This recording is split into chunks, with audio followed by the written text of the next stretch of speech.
রাধে রাধে সকলকে। তো তোমরা সব কেমন আছো? আশা করি খুব ভালো আছো। আর আজকে আমরা বাড়ির সবাই মিলে যাচ্ছি আমার দিদি বাড়িতে। আজকে কোথায় যাবা? কোথায় যাবো বলো? বাড়ি না, কোথায়?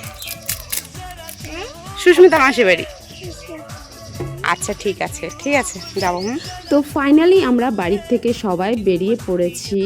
আর আমাদের বাড়ির থেকে কিছুটা দূর গেলে এই সুন্দর রাস্তাটা দেখা যায়, যেটা অনেকেই পেম রোড বলে জানে। তো রাস্তায় যেতে যেতে আমার দিদির মেয়ের সাথে আমি একটু ইয়ার্কি মারছিলাম। আসলে ও খুবই আনন্দ পাচ্ছিল মাসি বাড়ি যাওয়ার জন্য।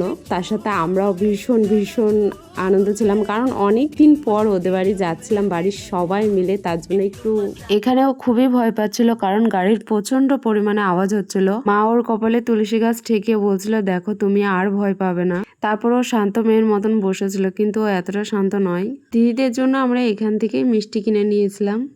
আর কিছুক্ষণের মধ্যে আমরা দিদি বাড়ি পৌঁছে যাব। আর দিদিদের বাড়ির বাজারের এই পিঠে 7 দিন ধরে গান হয়, খুব সুন্দর। ফাইনালি আমরা চলে এসেছি আর এখন যাচ্ছি। আর এই তো আমার মা পেছনে। আর এইটা হলো আমার দিদি বাড়ি, কারণ আমার দিদি বাড়ির নতুন নতুন বাড়িটা বানিয়েছে। হ্যাঁ, মা দিদিদের বাড়ি আসার পরে এই বাড়ির থেকে যে তুলসী গাছটা নিয়ে এসেছিল ওটা মন্দিরের সামনে রেখে দিচ্ছিল।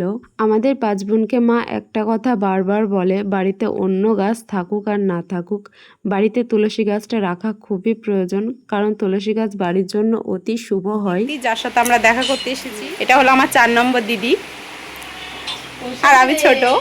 আর ওখানে ভাই, আর এটা হলো শুভ দিশান, এটা হলো পুচকু, আর এটা বসে আছে। তো এই আমাকে বল কেমন লাগছে তোর এসে? ভালো। ও মা, তোমার কেমন লাগছে তোমার মেয়ের বাড়ি এসে? তোর কেমন লাগছে? খুবই ভালো, থ্যাংক ইউ। তাহলে আর খাওয়া দাওয়ার পর দিদি এখানে আমাদের সবাইকে কোল্ড ড্রিঙ্কস দিয়ে দিচ্ছিল। তারপর আমরা সব বাড়ি আসার জন্য টোটোতে উঠছিলাম। আর এদিকে আমার দিদির ছেলে আজকে আমাদের আসতে বারণ করছিল, কারণ ওর খুবই কষ্ট হচ্ছিল। জাস্ট ওর মুখটা দেখলে বুঝতে পারবে।